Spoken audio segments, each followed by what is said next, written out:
हिमालय की बर्फ से ढकी ऊंची चोटियों के बीच स्थित कैलाश पर्वत सदियों से रहस्य और आस्था का केंद्र रहा है। कहा जाता है कि यह भगवान शिव का दिव्य धाम है। इसी पर्वत से जुड़ी एक प्राचीन लोक कथा पीढ़ियों से सुनाई जाती है, एक ऐसे रहस्यमयी राक्षस की जो पिछले 10,000 वर्षों से कैलाश की रक्षा कर रहा है।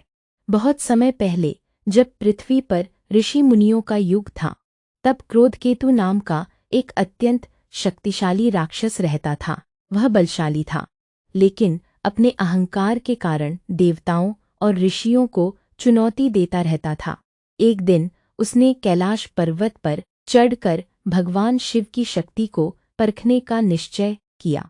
जैसे ही वह कैलाश की सीमा में पहुंचा, चारों ओर भयंकर बर्फीला तूफान उठ खड़ा हुआ।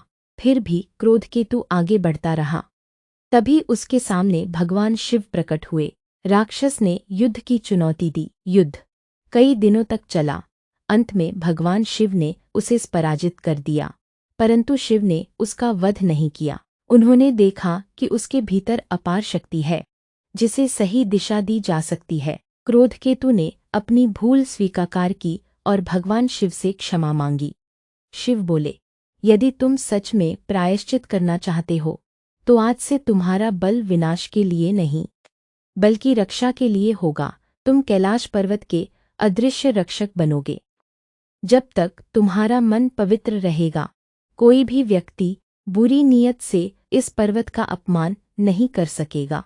तभी से क्रोधकेतु एक अदृश्य प्रहरी बन गया। कहा जाता है कि जो लोग श्रद्धा और भक्ति के साथ कैलाश की यात्रा करते हैं, उन्हें कभी उसका दर्शन नहीं होता। लेकिन जो लालच, घमंड या पर्वत को नुकसान पहुंचाने की भावना से आते हैं, वे रास्ता भटक जाते हैं। अचानक मौसम बदल जाता है या उन्हें वापस लौटना पड़ता है।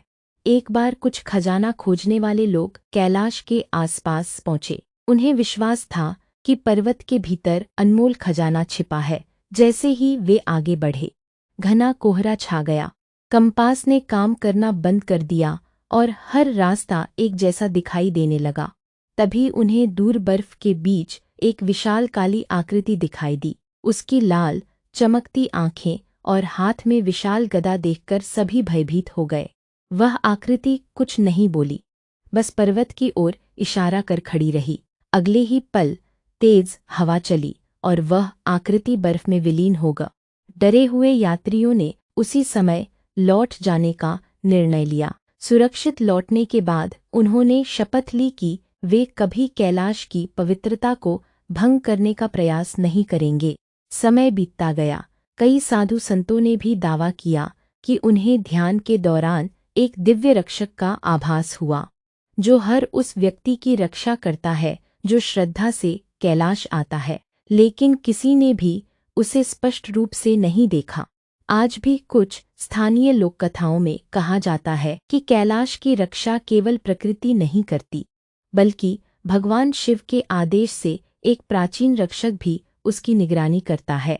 हालांकि इस कहानी का कोई ऐतिहासिक या वैज्ञानिक प्रमाण नहीं है, फिर भी यह कथा हमें एक महत्वपूर्ण संदेश देती है।